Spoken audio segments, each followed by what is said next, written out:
Visual artist, this would most likely be your section. In this pre-production section, you'll be focusing on the idea, what is the story that you're going to tell, right? Then you would possibly write a script. When you write that script, you write out the story, you write out the characters, then you go in and you start the voice recorder with some voice acting, right? Afterwards, you draw and design your characters, draw and design your background, and draw and design what we consider as concept art.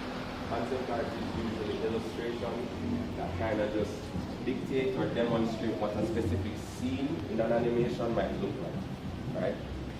After that process, we go into production. Now, production is more for the people who are technical. So all the IT people that put up their hand, the developers and stuff, that's where you would come in and you would actually do the actual animation of the characters. So you have different types of animation. We have 2D, 3D, right? So we know about those, right? So 2D is flat, like on paper.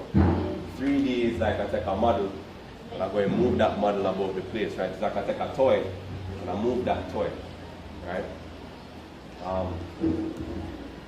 Dependent on those things, dependent on which area or which way you want to animate in terms of 2D or 3D, you'll prepare different assets and you'll have a different type of job to do, right? Post-production focuses on those final touches, stringing together those scenes, those final finished animated scenes, you know, adding color corrections, making it look pretty, you know, doing that open sequence that you saw, The Adventures of Cam Cam, that is all in post-production, that's the final part of it. So in that pipeline, you have several amount of jobs that you guys could all have if you're interested in the animation industry.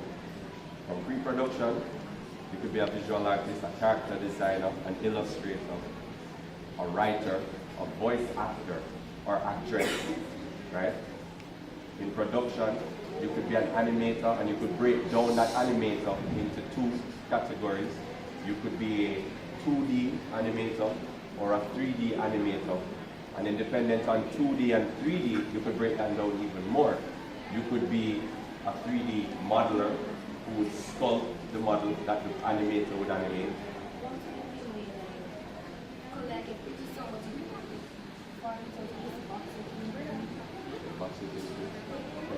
Like, you have it on the computer and like, it's like a physical paper in pencil. What are you talking, 3D printing? 3D printing? Oh. Okay, so that's more merchandise. So that's more like when you're ready to sell things about a specific product. Right? So say for Adventures of Cam Cam now, if you like Cam Cam and you wanted her as a toy, I'd probably 3D print that. You know what I mean? So I would design that character as a 3D model and then put it through the 3D printer. Then you have that toy that's okay. That's it. You know what I mean? That's animation related, but it's not part of the pipeline. Right? So, and then in the post-production section, I mean, there's a lot of work there as well. You could be an editor who cuts up the video, puts it together to tell the story, or you could be a motion graphic artist or a visual effects artist.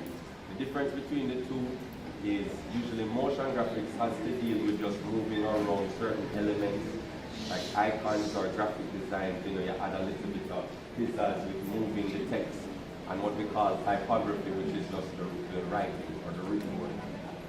The visual effects artist focuses on specific animation of things that are human. So, say for instance, fire, that person would sit down and animate the flames, right? Say for instance, sparkles, a person would animate those sparkles separate and apart in the last part of the pipeline. So, there are several jobs within the pipeline, several opportunities, but it's a lot of work, and usually these teams are very big, global. When people speak about animation, they don't tend to use this title before it, but it's a multi-billion-dollar industry globally.